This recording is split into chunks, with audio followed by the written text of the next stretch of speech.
Welcome to life line. నిజం, సత్యం, వాస్తవం విప్లవాత్మకమైనది. వాస్తవం ఎప్పుడు సరళంగా, నిరాడంబరంగా ఉంటుంది. వాస్తవం కానిది తళుకు బెళుకులతో కూడి ఆకర్షణీయంగా ఉంటుంది. నిజం గడప గడప దాటి వెళ్తే అబద్ధం క్షణంలో అంతటా వ్యాపిస్తుంది. కీళ్ల అరుగుదలకు చాలా మటుకు సర్జరీలు చేసినా తగ్గవు. అదే సర్జరీ లేకుండా తగ్గితే మనం సీరియస్గా తీసుకోం. కానీ జరగాల్సిన నష్టం జరుగుతూనే ఉంది. ఉపశమనానికి ఇచ్చిన ప్రాధాన్యత చికిత్స జరుగుతుందంటే ఎన్నో శశపిశలు ఎదురవుతాయి. సర్జరీల అవసరం లేకుండా మోకాళ్ళు, భుజాలు, తుంటి, కీళ్ల అరుగుదలకు అద్భుత ఆయుర్వేద చికిత్స ఉందంటున్నారు ప్రఖ్యాత ఆయుర్వేద వైద్యులు వైద్యరత్న డాక్టర్ బుక్క మహేష్ బాబు, ఎండి, గురు ఆయుర్ కేర్ హాస్పిటల్స్ వైద్యశాల వ్యవస్థాపకులు మనతో పాటు స్టూడియోలో ఉన్నారు. వారిని అడిగి మరిన్ని వివరాలు తెలుసుకుందాం. నమస్కారం అండి. నమస్తే డాక్టర్. ముందుగా మోకాళ్ళు ఎందుకు అరుగుతాయి? అంటే మోకాళ్ళు అరగడానికి ప్రధానంగా ఒకప్పుడు ఏమిటంటే వయస్సు రీత్యా శరీరంలో ఉండేటటువంటి ముఖ్యంగా జాయింట్స్ అనేటటువంటివి శైథిల్యం పొందడం వల్ల జరిగేటటువంటి ఒక న్యాచురల్ ప్రక్రియ. కానీ ఇటీవల కాలంలో ప్రధానంగా చెప్పుకున్నట్లయితే రియాక్టివ్ ఆర్థరైటిస్ అంటే మన శరీరంలో ఇన్ఫ్లమేషన్ మొదలవుతుంది. ఇన్ఫ్లమేషన్ అంటే ముఖ్యంగా మోచేతులు కానీ మోకాళ్ళు కానీ ఎక్కడెక్కడ జాయింట్స్ ఉంటాయో, మనకు పెద్ద జాయింట్స్, చిన్న జాయింట్స్, పెద్ద జాయింట్స్ను వచ్చేటటువంటి వాటిని ముఖ్యంగా కీళ్ళ నొప్పులు అంటారు. సో ఆయుర్వేదంలో దీన్ని సంధివాతం అంటారు. అంటే పెద్ద సందులు అంటే జాయింట్స్లలో ఇన్ఫ్లమేషన్ రావడం. ఇన్ఫ్లమేషన్ అంటే వాపు రావడం ప్రధానంగా. సో ఇవి రావడానికి ముఖ్యంగా ఏమిటి అంటే ఇన్ఫ్లమేషన్ రావడానికి శరీరంలో ఉండేటటువంటి రోగ నిరోధక శక్తి మన శరీరం పైన తిరుగుబాటు చేయడం, ముఖ్యంగా రుమేటాయిడ్ ఆర్థరైటిస్ కానివ్వండి, ఆస్టియో ఆర్థరైటిస్ కానివ్వండి, తర్వాత నెక్స్ట్ వచ్చేసి సోరియాటిక్ ఆర్థరైటిస్ కానివ్వండి, తర్వాత మల్టిపుల్ కనెక్టివ్ టిష్యూ డిజార్డర్ కానివ్వండి, ఇంకా తర్వాత ల్యూపస్ ఎరిథమైటిస్ లాంటి కీళ్ళవాతం జబ్బు కానివ్వండి, యాంకిలోసిస్ స్పాండిలోసిస్ కానివ్వండి, రుమేటాయిడ్ ఆర్థరైటిస్ కానివ్వండి, ఇట్లాంటి వ్యాధులు వచ్చినప్పుడు ముఖ్యంగా కీళ్ళ మధ్యలో ఉండేటటువంటి మృదులాస్థి వాచిపోతూ ఉంటుంది. ఈ వాచిపోయిన తర్వాత మనం కేవలం ఉపశమనం కోసమే ఆలోచిస్తాం, కానీ రోగం ఎందుకు వచ్చిందో కారణం తెలుసుకోం. అందువల్ల మనం పెయిన్ కిల్లర్స్ ప్రధానంగా వాడడం, స్టిరాయిడ్స్ ప్రధానంగా వాడడం, వీటి వల్ల కీళ్ళల్లో ఉండేటటువంటి జాయింట్స్లో ఉండేటటువంటి మృదులాస్థి అనేటటువంటిది అరుగుదల రావడం వల్ల అవి మోచేతులు కానివ్వండి, మోకాళ్ళు కానివ్వండి, షోల్డర్స్ కానివ్వండి, మెడ ప్రాంతం కానివ్వండి, ఇట్లాంటి వాటిల్లో ప్రధానంగా అరుగుదల మొదలవుతుంది. దాన్నే ఆర్థరైటిస్ అంటారు. మనకు కాల్ ఉన్నారు రామ్ కుమార్ గారు. హలో హలో రామ్ కుమార్ గారు మాట్లాడండి, డాక్టర్ ఉన్నారు. నమస్తే గురుగారు. నమస్తే అండి, చెప్పినాను. గురుగారు, అదే నేను యాంకిలోజింగ్ స్పాండిలైటిస్ కి మీద మెడిసిన్ వాడుతున్నాను. ఇన్ఫాక్ట్ 2-3 months నుంచి. దాని గురించి ఫోన్ చేశాను. చెప్పండి. నా ఎక్స్పీరియన్స్ కొంతమందికి తెలిస్తే బెటర్ గా ఉంటుంది అనేసి ట్రై చేశాను డాక్టర్ గారు. ఓకే నాన్న, చెప్పండి. సో నాకు తెలిసి యాంకిలోజింగ్ అని చెప్పి ఒక 2 years అవుతుంది గురుగారు. ఓకే. అండ్ తెలియక ముందు అంటే నడుము నొప్పి, ఈ నొప్పి, ఆ నొప్పి అని అనుకుంటూ ఒక 4-5 years అవుతుంది. So once I came to know that this is ankylosing spondylitis, నేను ఒక 4-5 డాక్టర్స్ చెప్తే వాళ్ళు దీనికి ట్రీట్మెంట్ లేదు, you have to manage the pain అని చెప్పారు. సో నేను దానికి ఎలా ఉందంటే అది చాలా catch-22 situation. Like pain killers వాడాలంటారు, SOS దీని ఎమర్జెన్సీ మీద పెయిన్ కిల్లర్స్ వాడాలంటారు, అండ్ ఎక్కువ పెయిన్ కిల్లర్స్ వాడితే కిడ్నీకి ఇష్యూ అంటారు. సో అది నేను అసలు మేనేజ్ చేయలేక it was like really getting difficult. ఆ టైంలో లక్కీగా నాకు I got know about you through somebody. And నేను అంత నమ్మలేదు, బట్ నాకు వేరే ఆప్షన్ కూడా లేకుండింది. బట్ దెన్ మీకు తెలుసు, లైక్ స్టార్ట్ చేసిన తర్వాత నాకు సెకండ్ థర్డ్ డేకే నాకు అదొక మ్యాజిక్ లాంటి ఎఫెక్ట్ అండి. నేను అసలు ఎక్స్పెక్టే చేయలేదు ఇంత ఫాస్ట్ రియాక్షన్ ఉంటుందేమో ఆయుర్వేదిక్ అనేది. అసలు ఐ నెవర్ బిలీవ్డ్ ఇట్. నాకైతే చాలా చాలా రిలీఫ్ గా ఉంది. అండ్ ఐ హోప్ ఇప్పుడు ఎలా ఉన్నారు? లేవలేని పరిస్థితిలో ఉన్నటువంటి వాళ్ళు, కదలలేని పరిస్థితిలో ఉన్న వాళ్ళు, మీరు సాఫ్ట్వేర్ ఇంజనీర్ బెంగళూరు అనుకుంటాను కదా? అవునండి. ఇప్పుడు ఎలా ఉన్నారు? Now what is your situation after 4 months of medicines? I tell you how it was before. నేను ముందెలా ఉండిందో చెప్తే తప్ప now I feel that I'm getting, నేను ఆల్మోస్ట్ ఒక నార్మల్ పర్సన్ లాగా ఉన్నా అనే దాన్నే చాలా గ్రేట్ గా ఫీల్ అవుతున్నాను. ఎందుకంటే నాకు పొద్దున బెడ్ మీద నుంచి లేవడం అనేది ఒక గగనం అయిపోయేది. Just to attend my nature calls, నేను బెడ్ మీద నుంచి లేచి వెళ్ళడానికి నాకు అసలు ఇట్ వాస్ రియలీ డిఫికల్ట్. అట్లాంటిది now I'm able to walk for an hour in the during the day. నేను ఒక 1 hour వాక్ వెళ్ళగలుగుతున్నా. I'm able to do all my things normally. మీ జాబ్ చేసుకుంటున్నారు ఓన్లీ థింగ్స్ ఏంటి గురుగారు? మీ జాబ్ చేసుకుంటున్నారు కదా? చేసుకుంటున్నానండి. అండ్ ఇన్ఫాక్ట్ నాకు అసలు బాడీ పెయిన్స్ వల్ల మూవ్మెంట్ తక్కువ అయిపోవడం వల్ల ఇన్ఫాక్ట్ కోవిడ్ లో మరీ అసలు ఆఫీస్కి వెళ్ళి రావడం కూడా లేక అది ఇంకా చాలా ఫ్రీజింగ్ అయిపోయింది. So almost at the verge of like నేను హెల్ప్లెస్ సిచ్యువేషన్ లో లైక్ ఈ డెవలప్మెంట్ స్టార్ట్ అయింది. ప్రేక్షకులకు యాంకిలోజింగ్ స్పాండిలోసిస్ పేషెంట్లకు మీరు ఏం చెప్తారు? ఆయుర్వేదం విషయాలు, గురు ఐ కేర్ ఔషధాలు, చికిత్సలు ఎలా ఉన్నాయి ఏమిటి అనే విషయం పై ఏం చెప్తారు? నేను ఐఎమ్ 100% ష్యూర్, నాలాంటి ఎక్స్పీరియన్స్ నేను ఇంటర్నెట్ లో కూడా చాలా సర్చ్ చేశాను. ఐఎమ్ షూర్ నాలాంటి వాళ్ళే చాలా మంది చూస్తూ ఉండుండొచ్చు. దీనికి క్యూర్ లేదని చాలా క్లియర్ గా చెప్పేస్తారు అలోపతిలో. అండ్ మనం అసలు ఎలాంటి సిచ్యువేషన్ లో ఉంటామంటే మనం పెయిన్ కిల్లర్స్ వాడితేమో next we're heading towards kidney malfunction. And అది వాడలేము ఇది వాడలేము, కంప్లీట్ కన్ఫ్యూజన్ అయిపోతాం, ఆయుర్వేదిక్ మీద నమ్మకం ఉండదు. And I think this is also true because కొంతమంది ఫెయిల్ అవుతాం కాబట్టి. బట్ ఐ థింక్ మీలాంటి జీనియస్ ఒకసారి మనకు దొరికారు. Everybody should give it a try. Good good good. Right. మరో కాల్ ఉన్నారు, అబ్దుల్ గని ఘట్కేసర్ నుండి కాల్ చేశారు. అబ్దుల్ గని గారు. గని గారు చెప్పండి. నమస్కారం అండి. నమస్తే నమస్తే. నీ ఫ్రోజన్ షోల్డర్స్ గురించి చెప్పమ్మా. ఎవరెవరిని కలిసావు, ఎక్కడెక్కడ కలిసావు, ఏం చెప్పారు? మీరు కీసర దగ్గర ఉండేటటువంటి గురు ఐ కేర్కి వచ్చి మీరు ఏం చికిత్స చేసుకున్నారు ఏంటి కొంచెం క్లుప్తంగా చెప్పండి. నేను మామూలుగా అండి నాకు 2 చేతులు లెగ్స్ అయ్యి కావు అసలు. నేను బేసికల్గా నేను మెకానిక్ని, లారీల మెకానిక్ని. అయితే ఈ చేతులు లేక చాలా ఇబ్బంది పడ్డాను. మన ఉప్పల్ ఆదిత్య హాస్పిటల్కి వెళ్ళి చూపించాను. వాళ్ళు మొత్తం ఎక్స్రే తీశారు, స్కానింగ్ తీసి చెక్ చేశారు, మొత్తం ఏ టాబ్లెట్ రాశారు, ఏం చేశారు, కానీ ఏం నాకు రిలీఫే లేదు. దగ్గర 30-40 వేలు దగ్గర ఖర్చు పెట్టుకున్నాను, అయినా ఏం ఇది అవ్వలేదు. కాకపోతే నాకు వాళ్ళు చెప్పారు ఇట్లా చూస్తే గురు ఆవికే వాళ్ళు ఉక్కా మహేష్ బాబు గారు చూస్తున్నారు ఇక్కడ, బాగా చూస్తారని చెప్పారు నాకు.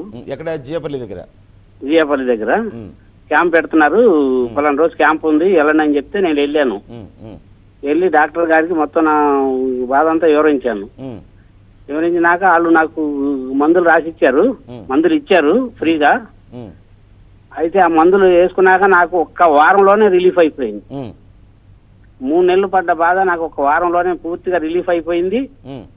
నా పని నేను చేసుకోగలుగుతాను. పొద్దున లెగాలంటే నాకు అసలు దేవుడు గుర్తొచ్చేవాడు, అంత బాధతో ఉండేవాడిని. కానీ బుక్కా మహేష్ బాబు గారు మాకు దేవుడు లాంటి అయిపోయారు. నాకు దేవుడే ఆయన. అంత బాధని మాకు తొలగించారంటే మాకు నిజంగా మాకు దేవుడే ఆయన. అక్కడ ఆపరేషన్ అని చెప్పారు కదా నీకు? మాకు ఆపరేషన్ చేయాలి, ఏదో బొక్క అరిగిపోయింది, అది చేయాలి ఇది చేయాలని చెప్పారు. ఎన్ని లక్షలు ఖర్చు అవుతున్నాయి అన్నారు ఆపరేషన్ కు? ఆపరేషన్ చాలా డబ్బు ఖర్చు అవుతుంది అది ఇది అని చెప్తే మా భార్య కూడా భయపడిపోయారు.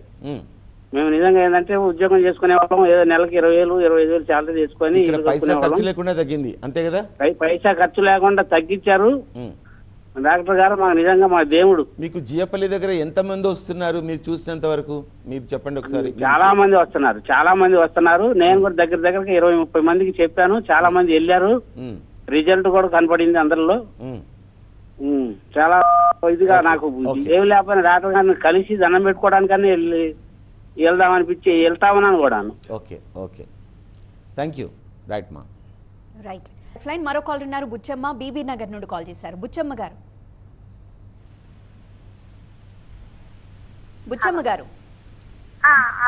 బుచ్చమ్మ గారు చెప్పండి, ఎలా ఉన్నారు? మీ మోకాళ్ళ నొప్పుల కథ ఏంటో చెప్పండి. ఎక్కడెక్కడికి వెళ్ళారు, ఎవరెవరి దగ్గరికి వెళ్ళారు, సర్జరీలు చేయాలి ఎంతమంది చెప్పారు, దాని ఎలా తగ్గింది అనే విషయం చెప్పండి.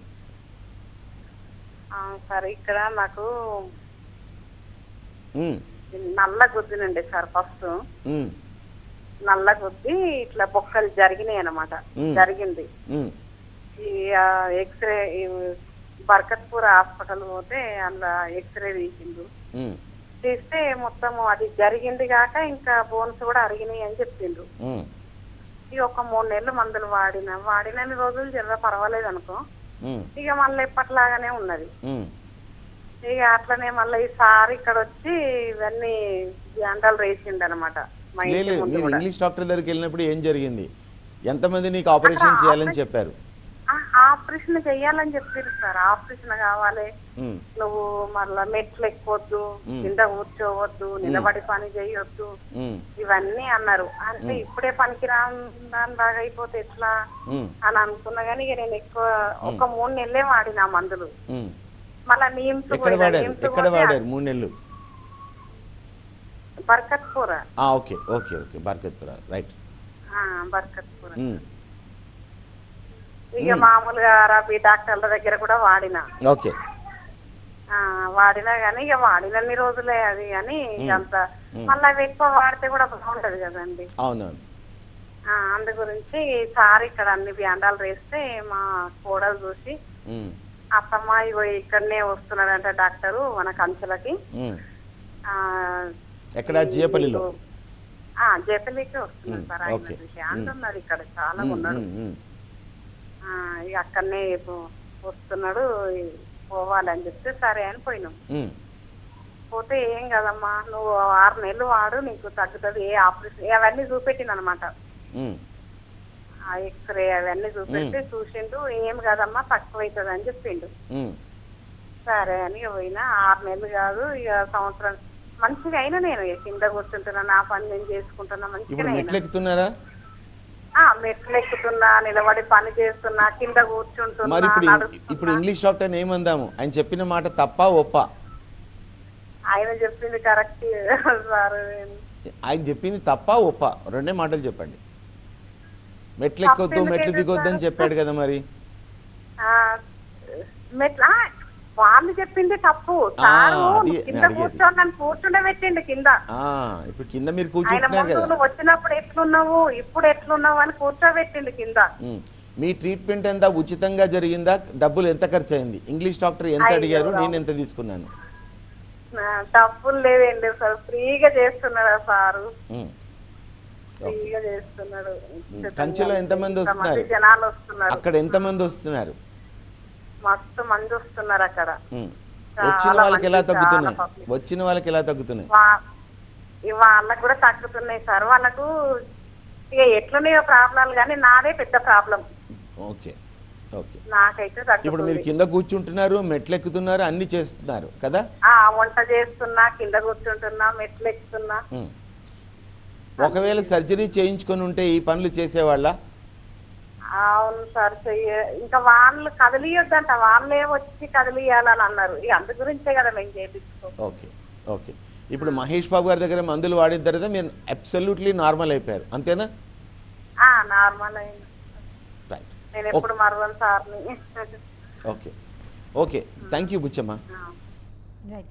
సో ఈ మోకాళ్ళు, భుజాలు ఇలాంటి ఏరియాస్లో ఉన్న ఈ సమస్యల లక్షణాలు ఎలా ఉంటాయి, ఎలా గుర్తిస్తారు? ఇప్పుడు మోకాళ్ళ నొప్పుల్లో 3 పాయింట్స్ సింపుల్గా. మోకాళ్ళ పైన వాపు ఉంటుంది, వాపు లేకున్నా నొప్పి ఉంటుంది, నొప్పి ఉన్నా వాపు ఉంటుంది, కటకట చెప్పుళ్ళు ఉంటాయి, బిగుసుకుపోయినట్టుగా ఉంటాయి, కొన్ని సందర్భాల్లో జ్వరంగా ఉంటుంది, నడక ఇబ్బందికరంగా ఉంటుంది. ఇది మోకాళ్ళకు. ఇక భుజాల విషయానికి వచ్చినట్లయితే అక్కడ వచ్చేటటువంటి ఆర్థరైటిస్లో కూడా చేతులు ఎత్తలేకపోవడం, చేతులు బిగుసుకుపోవడం, అందుకే వాటిని ఫ్రోజన్ షోల్డర్ అంటారు. ఫ్రోజన్ అంటే గడ్డగట్టిపోవడం, భుజాలు రాయిలా మారిపోవడం, బ్రష్ తోముకోవాలన్నా రాకపోవడం, నెత్తి దువ్వుకోవాలన్నా వీలు కాకపోవడం, తర్వాత పైనున్న వస్తువులు అందుకోవాలంటే చెయ్యి లేపుకోవడం, ఇంతే, ఇలాగే ఉంటుంది చెయ్యి. ఇది ఫ్రోజన్ షోల్డర్ సంబంధించిన లక్షణాలు. ఇక బంతి కింద కీలు అవాస్కులర్ నెక్రోసిస్ విషయానికి వచ్చినట్లయితే అక్కడ కూడా అంతే. అక్కడ కూడా ఆర్థరైటిస్ వచ్చినట్లయితే రక్త ప్రసరణ తగ్గిపోవడం, తర్వాత బంతి కింద కీల్లో బాల్ పైన నొక్కులు పడడం, మన బండగా పెయిన్ కిల్లర్స్ వేసుకొని స్టిరాయిడ్స్ వేసేసుకొని తిరగడం వల్ల అవి కూడా అరిగిపోవడం, ఈ లక్షణాలు జరుగుతాయి. అక్కడ కూడా నడక ఇబ్బందికరంగా ఉండడం, కుంటుతూ నడవడం, కాస్త దూరం నడిచిన వెంటనే అలసిపోవడం, కూర్చొని లేవలేకపోవడం, కింద కూర్చోవడంటే గగనాతి గగనంగా ఉండడం, ఇట్లాంటి లక్షణాలు బంతి కింద కీలుకు సంబంధించి ఉంటాయి. ఇది ఇటీవల కాలంలో ఒక విషయం ఏమిటంటే కోవిడ్లో ఎవరైతే స్టిరాయిడ్స్ అధిక మొత్తంలో వాడారో దాదాపు ఒక 300 కేసులు చూశాను నేను. ఈ 300 కేసులన్నీ కూడా అంటే న్యాచురల్గా ఉండే రూమటైడ్ ఆర్థరైటిస్ కానీ, యాంకిలోజింగ్ స్పాండిలోసిస్ కానీ, రియాక్టివ్ ఆర్థరైటిస్ కానీ, మల్టిపుల్ కనెక్టివ్ టిష్యూ డిజార్డర్స్ కానివ్వండి, తర్వాత ఇతరత్ర ముఖ్యంగా చికెన్ గున్యా లాంటివి వచ్చినప్పుడు బంతికిన్న కీలు వాటిపైన స్వెల్లింగ్ వచ్చేసి అరిగిపోవడం లాంటివి జరగడంతో పాటుగా కోవిడ్ సమయంలో స్టిరాయిడ్స్ అధిక మొత్తంలో వాడడం వల్ల కూడా బంతికిన్న కీలు అరిగిపోయింది. అతి పిన్న వయస్కులలో కూడా నేను నా ఓపీలో ప్రతిరోజు అట్లీస్ట్ 4 to 5 కేసెస్ చూస్తూ ఉన్నాం. అందరూ కూడా 3rd స్టేజ్ 4th స్టేజ్లోకి వచ్చి ఆపరేషన్ ఖచ్చితంగా చేయాలన్న కేసులు కూడా అద్భుతంగా తగ్గుతున్నాయి. మరొకరు ఉన్నారు, బాలరాజు గజ్వేల్ నుండి కాల్ చేశారు. బాలరాజు గారు. నాన్న బాలరాజు చెప్పమ్మా. మీ దగ్గర నేను 2 months నుంచి ట్రీట్మెంట్ తీసుకున్నా సార్. దేనికోసం తీసుకున్నారు? ఇది బంతి కింద కీళ్ళు బాగా అరిగిపోయింది. ఏవిఎం ప్రాబ్లంతో వస్తుంది సార్ మీ దగ్గరికి. ఓకే, అసలు ఏ స్టేజ్లో నా దగ్గరకు వచ్చారు నాన్న? స్టేజ్ 2ఆ స్టేజ్ 3ఆ? స్టేజ్ 3లో సార్. స్టేజ్ 3. ఓకే, డాక్టర్స్ ఏం చెప్పారు నీకు? ఆపరేషన్ చేయాలని చెప్పారా? నేను ఫస్ట్ ఈఎస్ఐ హాస్పిటల్ పోయినా సార్. ఈఎస్ఐ హాస్పిటల్ పోతే రిపోర్ట్లు అన్ని స్కానింగ్ తీసే వరకు అది మొత్తం బంతి కింద కీళ్ళు బాల్ అరిగిపోయింది, అది రిప్లేస్మెంట్ చేసుకోవాలి అని చెప్పారు సార్. 3 సార్లు ఆపరేషన్ వెళ్ళావు కదా అక్కడ? వెళ్ళినా సార్. వెళ్ళాక మళ్ళా తర్వాత నేను అడ్మిట్ చేసుకుంటాను సార్. 9 రోజులు అడ్మిట్ చేసుకున్న తర్వాత మళ్ళీ క్యాన్సల్ చేశారు సార్. ఈ చిన్న ఏజ్ లో చేసుకుంటే మళ్ళీ తర్వాత కూడా మళ్ళీ 2 సార్లు చేయించుకోవాలి ఆపరేషన్. ఈ ఏజ్ లో చేయించుకుంటే మళ్ళీ తర్వాత ఫ్యూచర్ లో నువ్వు ఏం పని చేయలేవు అది అని చెప్పారు సార్. చేసినాక ఇక సపరేట్ మళ్ళీ హాస్పిటల్కి డిశ్చార్జ్ అయ్యి మీ దగ్గరికి వచ్చినా సార్. ఓకే, మీ దగ్గరికి వస్తే అప్పటికి స్టేజ్ 3లో ఉన్నా సార్ నాకు. ఓకే, ఇప్పుడు ఎలా ఉన్నారు నాన్న? నా దగ్గర వైద్యం చేయించుకునేటటువంటి దాంట్లో ఉపశమనం దొరికిందా దొరకలేదా? చికిత్స ఎలా జరుగుతూ ఉంది? మెట్లు ఎక్కడ దిగడం ఎలా ఉంది? పెయిన్ నార్మల్, పెయిన్ కొంచెం తగ్గింది సార్. Okay, right. అప్పుడంతా లేదు నాకు. ఓకే, ఇప్పుడు మెట్లు ఎక్కి దిగడంలో ఇబ్బంది ఏమైనా ఉందా? ఏం లేదు సార్. ఓకే, ఇప్పుడు నీకు ఆపరేషన్ చేసుకోవాల్సినటువంటి స్థాయి దాటిపోయారా? ఎలా ఉన్నారు? దాటిపోయినా సార్ ఆల్రెడీ. ఇప్పుడు ఆపరేషన్ అవసరం లేదన్నట్టు మనకు, అంతేనా? అవసరం లేదు మనకి ఆపరేషన్. సరే, నీవు నా హాస్పిటల్లో వచ్చినప్పుడు ఎంతోమంది నీలాంటి రోగులను కూడా చూస్తున్నావు కదా, వాళ్ళందరూ ఎలా ఉన్నారు? వాళ్ళు కూడా తక్కువైంది సార్. వాళ్ళకు కూడా నువ్వు చూసి మాట్లాడుతున్నావు కదా వాళ్ళతో కూడా? వాళ్ళతో తక్కువ, వాళ్ళకు కూడా తక్కువైంది. వాళ్ళతో కూడా మాట్లాడుతున్నా సార్. ఇప్పుడు మీ దగ్గర నేను ట్రీట్మెంట్ తీసుకుంటున్నా సార్. 2 months అవుతుంది. కొంచెం నాకు పెయిన్ రిలీఫ్ ఉన్నది సార్. ఓకే, ఓకే, రైట్ నాన్న, thank you. Okay sir, thank you sir. Right. So చాలా మంది క్యూర్ అయిన వాళ్ళు మాట్లాడుతూ ఉన్నారు. సో అసలు prevention is better than cure అన్నట్లు అసలు రాకుండా హోమ్ రెమెడీస్ ఏంటి, ఎలాంటి జాగ్రత్తలు తీసుకోవచ్చు? అసలు యాక్చువల్లీ ఆయుర్వేదంలో చాలా మందులు ఉన్నాయండి, చాలా మెడిసిన్స్ ఉన్నాయి. సో మనకు అస్థి సంఘాత అంటే అరిగిపోయినటువంటి బోన్లను, మీరు ఇంగ్లీష్ డాక్టర్ ఏం చెప్తారంటే గుజ్జిపోయిందమ్మా, గుజ్జిపోయింది, సబ్బు బిల్ల అరిగిపోయింది, బంతికిన్న కీలు అరిగిపోయింది, భుజాలు అరిగిపోయాయి, మోకాళ్ళు అరిగిపోయాయి, గుజ్జిపోయింది కాబట్టి ఇంక గుజ్జు రాదమ్మా, ఎలా వస్తే చెప్పండి అని అంటారు. చాలా విచిత్రంగా మాట్లాడతారు వాళ్ళు, అర్థమైందా?